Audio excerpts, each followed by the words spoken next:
Venons-en aux aspects macroéconomiques américains et politiques, puisque c'est une semaine d'élection de mi-mandat aux États-Unis. Thomas Kosterg est avec nous en visioconférence, économiste senior US de Pictet Wealth Management. Bonjour et bienvenue Thomas. Revenons d'abord sur la macro, si vous le voulez bien, et notamment sur ces chiffres d'emploi américains publiés ce vendredi. 261 000 au global pour les payrolls. Évidemment, c'est un chiffre dans l'absolu qui reste un bon chiffre. Est-ce qu'il y a des nuances à apporter quand même sur la dynamique du marché du travail américain derrière ce chiffre global qui retient l'attention? Alors tout à fait, donc premier point, c'est que le marché de l'emploi reste résilient, mais mois après mois, on voit quand même une décélération graduelle du momentum sur le marché de l'emploi. J'attirais l'attention notamment sur les emplois dans les services, et en particulier dans les loisirs et l'hospitalité, où on voit une décélération dans les nouvelles embauches dans ce secteur-là, ce qui semblerait confirmer la vue que voilà, il y a un certain épuisement de la consommation dans les services après le fort rebond qu'on a vu en début d'année. Par exemple, si on regarde les emplois dans les restaurants, on était à seulement plus 6 000 le mois dernier. On voit qu'il y a un tassement de l'emploi dans les restaurants ces trois derniers mois. Donc ça, c'est pour l'emploi dans les services. Deuxième chose, d'un point de vue plus macro, on a quand même un tassement du taux de chômage qui remonte donc à 3,7%. Or, les États-Unis et le marché de l'emploi, c'est un peu comme un vélo. Quand le vélo commence à stagner, c'est là où ça tombe. Or, la moyenne 12 mois du taux de chômage est aux alentours de 3,7. Le taux de chômage donc est à 3,7. C'est une zone un peu quelque part de danger, ou en tout cas de transition pour l'économie américaine si ce taux de chômage devait continuer à potentiellement monter dans les prochains mois, mais ce qui est assez probable, puisque ça correspond aussi avec une économie qui glisse doucement vers une récession qui a l'air inéluctable potentiellement en première moitié de l'année. Petit point d'analyse statistique d'ailleurs, Thomas, parce que le taux de chômage américain dans ce rapport mensuel, il est dérivé de l'enquête qui est réalisée auprès des ménages. Et les payrolls, tels qu'on les commente, 261 000 créations d'emplois le mois dernier aux États-Unis, lui, est issu de l'enquête qui est réalisée auprès des employeurs. Dans l'enquête des ménages, les ménages ont la perception plutôt d'emplois qui sont détruits au cours du mois d'octobre, à un rythme de plus de 300 000 même, je crois, Thomas. Comment on explique cette divergence et qu'est-ce que ça peut dire d'un point de vue statistique aujourd'hui? Il y a en effet une divergence entre les deux enquêtes, l'enquête des ménages et l'enquête des entreprises. Il y a une divergence à peu près depuis 6 mois. Alors, l'enquête des ménages publie aussi un chiffre.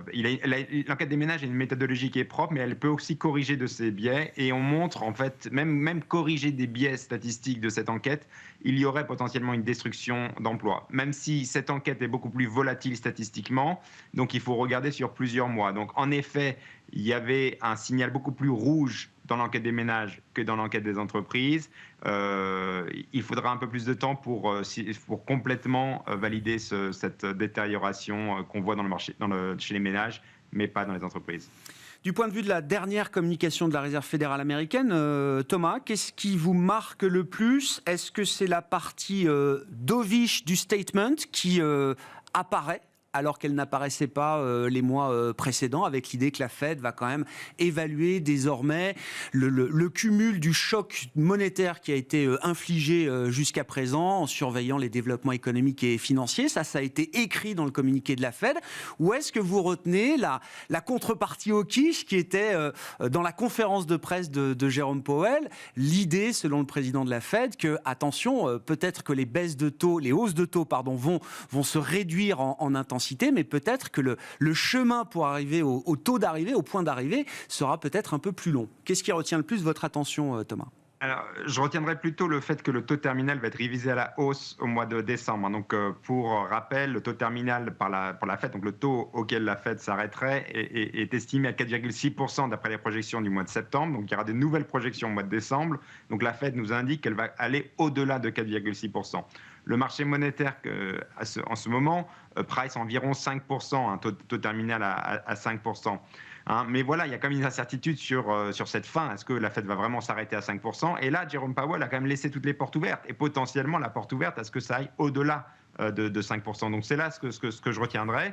On a un Jérôme Powell qui reste inquiet par rapport à l'inflation. Donc l'inflation est à son goût encore trop élevé. Or, on aura justement des chiffres d'inflation cette semaine qui risquent, à mon avis, de garder les niveaux d'anxiété de la Fed assez élevés. Et deuxième chose, j'assisterai aussi sur ça, Jérôme Powell veut monter les taux d'intérêt potentiellement au-delà des niveaux attendus d'inflation par les consommateurs. Or, les consommateurs, d'après les enquêtes d'Enquête Michigan, s'attendent à une inflation d'autour de 5%. Et on semble en fait aller vers une Fed qui veut monter les taux potentiellement au-delà des attentes des consommateurs et donc potentiellement vers les 5%, voire même un peu plus. Donc ça, c'est les deux aspects que je retiendrai. Bon, on suivra effectivement la prochaine réunion de la Fed, donc mois de décembre, dans quelques semaines, 13 et 14 décembre de mémoire pour le prochain FOMC décisif de la Banque centrale américaine. Entre-temps, nous aurons eu les résultats des élections de mi-mandat, évidemment. Thomas, je ne sais pas d'ailleurs dans quelle mesure un changement éventuel de majorité dans l'une ou l'autre des chambres, voire dans les deux, pourrait avoir un impact peut-être sur les décisions à suivre de la Réserve fédérale américaine. Avant cela, Thomas, à quel type de scénario le marché s'est préparé aujourd'hui en termes de résultats attendus de ces élections de mi-mandat ? Oui, alors le scénario, j'ai envie de dire un peu consensus maintenant, c'est les républicains qui gagnent la majorité à la Chambre et aussi potentiellement de quelques sièges au Sénat. Je pense que maintenant, ça, c'est le scénario qui fait consensus. Le scénario de risque pour les marchés, ce serait que tout d'un coup, soudainement, surprise, les démocrates fassent mieux qu'attendu et gardent leur majorité à la Chambre et au Sénat. Je pense que ça serait ça le scénario de risque. Ça, c'est assez peu probable étant donné les sondages ces derniers temps. Mais voilà. Deuxième chose, je pense que ce que les marchés vont regarder, c'est est-ce qu'on a les résultats à temps. Il y a quand même un certain flou sur est-ce qu'on aura ces résultats à temps. Il y a quand même des doutes.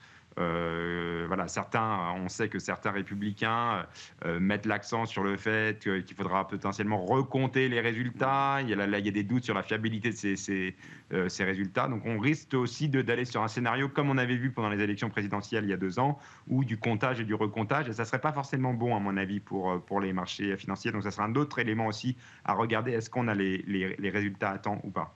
Bon, et dans le scénario consensuel où les républicains pourraient reprendre la majorité dans les 2 chambres, Sénat et représentants, Thomas, sur quel type de dossier est-ce que une éventuelle influence républicaine pourrait se faire sentir le plus ? Alors, il y aura vraiment deux choses à regarder. Alors, d'un côté, la politique étrangère, hein, notamment la question du support à l'Ukraine. On sait que certains républicains veulent discuter de ce soutien américain à l'Ukraine.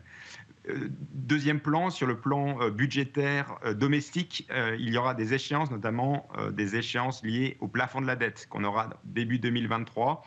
Or, certains républicains ont mentionné qu'ils allaient négocier très fermement avec Joe Biden pour faire potentiellement baisser les dépenses de l'État, ou en tout cas un peu plus d'austérité gouvernementale.